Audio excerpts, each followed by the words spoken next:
यहाँ पे ठाकुर जी राधा रानी की मांग में सिंदूर भरते हुए, हाथ देखो ठाकुर जी का राधा रानी के सिर के ऊपर है, ऐसे चुटकी बनी हुई है हाथ में इस तरीके से।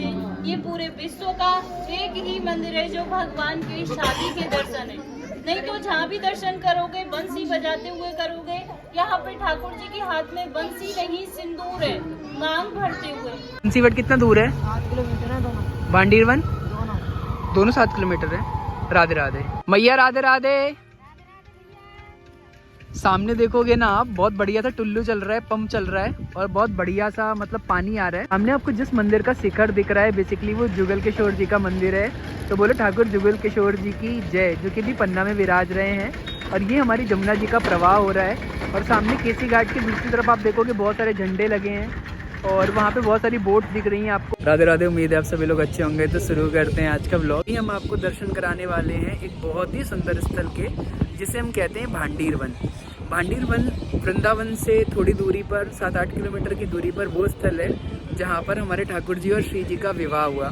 तो अभी हम उस दिव्य परम पवित्र स्थल पे चलेंगे और वहाँ के दर्शन करेंगे।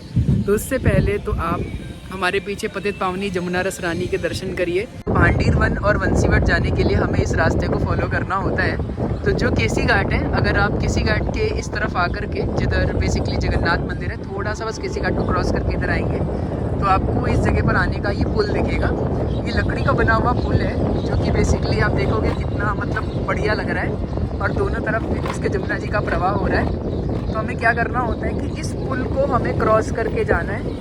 तो ये दोनों जगह पर जाने का रास्ता है। इसी से हम भांडीर वन भी जा सकते हैं और इसी से हम बंसीवट भी जा सकते हैं।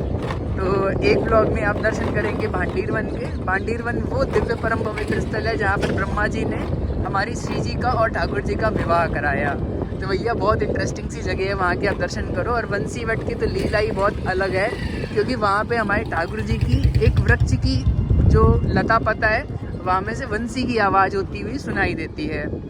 तो चलते हैं। अब यहाँ से जो भैया टिर्री वाले जा रहे हैं उनको हमें फॉलो करना है। तो देखिए हम परली पार आ गए। अब हम आपको यहाँ से वृंदावन के और जमुना जी के दर्शन करा रहे हैं। तो मैं जूम करता हूँ थोड़ा सा। अगर सामने आप देखेंगे ये बेसिकली जो जुगल किशोर मंदिर है उसका शिखर दिख रहा है। ये हमारी जमुना जी का प्रवाह हो रहा है। और सामने जो आप देख पा रहे हैं थोड़ा धुंधला धुंधला सा, वो केसी घाट है।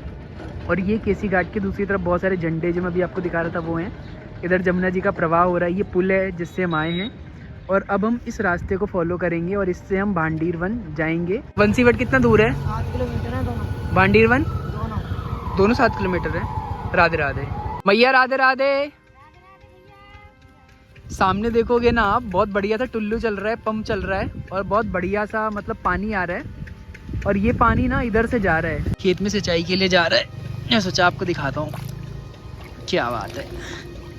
चलते हैं फिर भांडीर वन की तरफ। 500 मीटर आगे चले होंगे, यहाँ पर फिर से एक बोर्ड आ जाता है जिसमें लिखा है कि माठ जो है वो 4 किलोमीटर है और बेलवन यहाँ से 2.5 किलोमीटर है।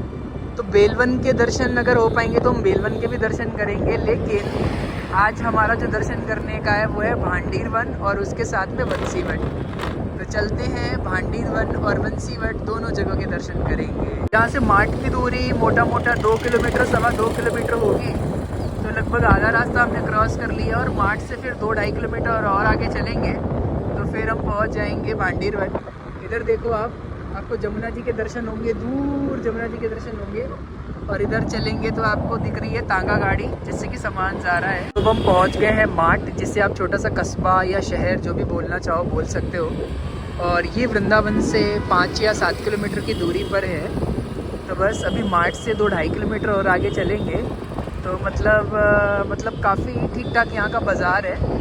बस अगम सीधे चलना है आपको। राइट से भी एक रोड आती है बट आपको स्ट्रेट जाना है, कहीं मुड़ना नहीं है, क्योंकि आगे ही आपको बंसीवट और जो हमारा भांडीर वन है उसका रास्ता मिलेगा। तो बस मोटा मोटा हमें 1 किलोमीटर और चलना होगा, शायद मैं बता रहा हूँ क्योंकि यहाँ पे कोई बोर्ड नहीं दिख रहा है।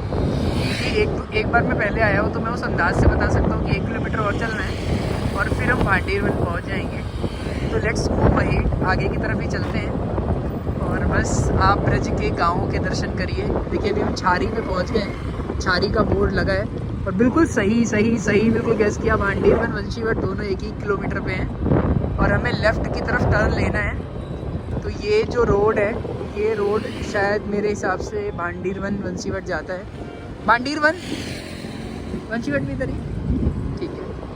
तो जैसा कि भैया से हमने पूछ लिया है, एक बार मैं आया हूँ, वो भी राहुल भैया के साथ आया था। तो बस ये जो गांव के बारे में मैंने आपको बताया, इस गांव के अंदर से ये रास्ता जाता है। तो आप ब्रज के गांव को भी देख सकते हैं कि वृंदावन में तो धीरे धीरे ग्रामीण जो पृष्ठभूमि है वो समाप्त होती जा रही है। पूरा का पूरा जब बाहर के लोग और पूरा का पूरा मॉडर्न कल्चर आ गया है तो थोड़ा थोड़ा कम हो रहा है। तो अगर ब्रज का विशुद्ध आनंद लेना है तो आपको ऐसे गाँव में आना पड़ेगा, और तभी आकर के आप ब्रज का आनंद ले पाएंगे। बाबा भांडीरवन जानू है, सीधे जाऊँगा? हाँ, सीधे जानू है। ये बस कह रहे हैं पकड़ लो, बस जाएगी सीधे भांडीरवन ही। तो बस चलते हैं हम भांडीरवन की तरफ। तो भैया फाइनली हम पहुंच गए हैं उस दिव्य स्थल पे जिसे हम कहते हैं भांडीरवन। ये भांडीरवन का एंट्री गेट है, और ये वो परम पवित्र परम पावन स्थल है जहाँ पर ब्रह्मा जी ने हमारे ठाकुर जी का श्री जी के साथ विवाह कराया। और बहुत सारी चीज़ें अभी हम अंदर चल के दर्शन करेंगे। तो बोलो भांडीरवन की जय, बोलो ब्रज तीर्थ की जय। तो भैया ये प्यारे प्यारे पहले तो बछड़न के दर्शन कर लो। देखो कितने सुंदर सुंदर से बछड़े हैं। हेलो क्यूटी, कैसे हो? राधे राधे। तो भैया बस ये देखिए, ये परम पवित्र परम पावन स्थल जिसे हम भांडीरवन कहते हैं, वहाँ पर हम पहुँच गए हैं। और इसको बहुत सुंदर तरीके से डेवलप किया गया है। प्राचीन मंदिर श्री राधा कृष्ण विवाह स्थली, इसके हम आपको बाहर से दर्शन करा रहे हैं। और ये वो कुआं है, इसके भी हम आपको दर्शन कराएंगे, जिसे हम त्रिवेणी कूप कहते हैं। इसकी भी बहुत बहुत बहुत सुंदर स्टोरी है, उसको हम आपको बताएंगे। और आगे हम आपको और बहुत दिव्य स्थल के दर्शन कराने वाले हैं। तो बोलो वृंदावन बिहारी लाल की जय। हमारे 18 पुराण हैं, उनमें से एक आता है ब्रह्म वैवर्त पुराण। इसमें दिया हुआ है कि एक दिन नंद बाबा कान्हा जी को अपनी गोद में लेकर यहाँ भांडीरवन में गाय चराने के लिए आए। गाय चराते चराते अचानक से मौसम खराब होने लगा, आंधी तूफान आने लगा, जोर जोर से बारिश होने लगी। तूफान की वजह से पेड़ की डालियां टूटने लगी। तो नंद बाबा घबरा गए कि मैं अपनी गायों को लेके कैसे पहुंचूंगा घर। अगर नहीं जाऊंगा तो इस छोटे से बालक का क्या करूं, ऐसे सोच विचार कर रहे थे। तभी वहाँ जोर से बिजली की कड़कड़ाहट उठी तो उससे भयभीत होकर कान्हा जी रोने लगे और नंद बाबा के कंठ को पकड़ लिया। जब कान्हा जी रोने लगे तो वहाँ पर दिव्य वेश में राधा रानी प्रकट हुई, जिन्होंने नीले वस्त्र पहन रखे थे, नील मणि का मुकुट धारण कर रखा था और नील कमल को हाथ में लेके चली आ रही है। उन्हें आंधी तूफान बारिश का कोई भय नहीं है। जब नंद बाबा की उन पर नजर पड़ी तो उन्होंने देखा कि उनके चेहरे पे करोड़ों सूर्यों के समान तेज था, जिसे नंद बाबा सहन नहीं कर पाए और वहीं पर मूर्छित होकर गिर गए। जो राधा रानी सोचने लगी कि बाबा तो मेरे इस तेज को नहीं सह पाए, उस तेज को शांत करती हैं और साधारण वेश में जाके नंद बाबा के पास खड़ी हो गईं। जब नंद बाबा की मूर्छा जगी तो वो पहचान गए थे कि ये स्वयं राधा रानी है, तो उन्होंने उनकी स्तुति करी। तो राधा रानी कहने लगी, बाबा जिस रूप के दर्शन मैंने आपको दिए थे, इस रूप के दर्शन मैं किसी को नहीं देती। आपकी भक्ति से प्रसन्न होकर मैंने आपको ये वरदान दिया था और यह बात गोपनीय ही रहनी चाहिए। तो नंद बाबा कहने लगे कि मुझे तो पहले ही मेरे गुरु गर्ग मुनि ने आप दोनों के बारे में बता दिया था। जब लाला का नामकरण हुआ था तो उस दिन 27 नाम रखे गए थे कान्हा जी के। उसमें से 17 नाम राधा के ऊपर थे, जैसे राधिका वल्लभ, राधा दामोदर। तो नंद बाबा कहने लगे, गुरुदेव ये राधा कौन है जो तुम बार बार मेरे लाला के आगे राधा शब्द जोड़ रहे हो? तो उन्होंने बताया कि ये वृषभान की बेटी है, आदि शक्ति है, इसका नाम राधा है। तेरे लाला का विवाह राधा के साथ में होगा, उसमें न तू होगा न वृषभान होगा, ये तो केवल देवताओं के मध्य में होगा और भांडीरवन में होगा। तो नंद बाबा कहने लगे कि मुझे ये सब पहले ही मेरे गुरु गर्ग मुनि ने बता दिया था। मुझे यह भी पता है कि तुम यहाँ किस उद्देश्य से आई हो, क्योंकि वो दिन आज आ गया है और आपकी धरोहर मेरे पास है। कान्हा जी को उनकी गोद में देते हैं, बोले आप अपनी धरोहर को पकड़ो और अपना मनोरथ सिद्ध करने के बाद मेरे लाला को कुशल पूर्वक यशोदा मैया को लौटा देना। तो राधा रानी कान्हा जी को अपनी गोद में लेती हैं। गोद में लेके जब इस स्थान पर प्रवेश करती हैं तो यहाँ आते ही कान्हा जी अपनी माया से किशोर अवस्था में हो जाते हैं। फिर उनकी माया से यहाँ पे एक सहस्त्रों खम्भों का मंडप प्रकट हुआ। सहस्त्रों माने हजारों खम्भों का।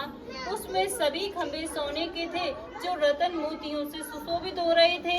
बीच में एक सिंहासन था, वह भी सोने का था, जिस पर चढ़ने के लिए 7 सीढ़ियां थी।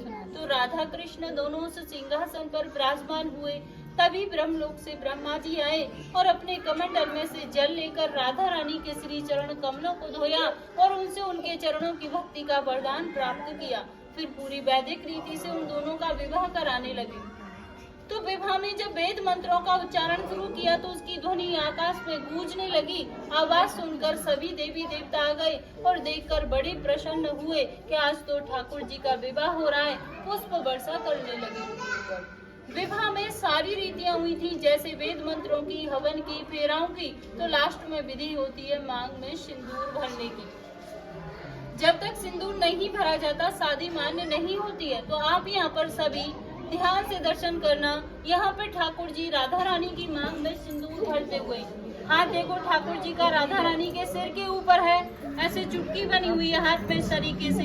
ये पूरे विश्व का एक ही मंदिर है जो भगवान की शादी के दर्शन है। नहीं तो जहाँ भी दर्शन करोगे बंसी बजाते हुए करोगे। यहाँ पे ठाकुर जी के हाथ में बंसी नहीं सिंदूर है, मांग भरते हुए। सिंदूर भरने के बाद में जब विवाह संपन्न हो गया तो उसके बाद जो ब्रह्मा जी थे वो अपने ब्रह्मलोक को चले गए। जो देवी देवता थे वो अपने देवलोक को चले गए। जो उनकी माया से यहाँ मंडप प्रकट हुआ था वह भी यहाँ से अलोप हो गया। राधा कृष्ण दोनों अकेले रह गए। देखते ही देखते कान्हा जी फिर से बाल्य अवस्था में हो गए। जैसे लेकर आई उसी अवस्था में फिर से हो गए। अब यह देख के राधा रानी रोने लगी और कहने लगी, हे प्रभु, यह कौन सी लीला रच रहे हो?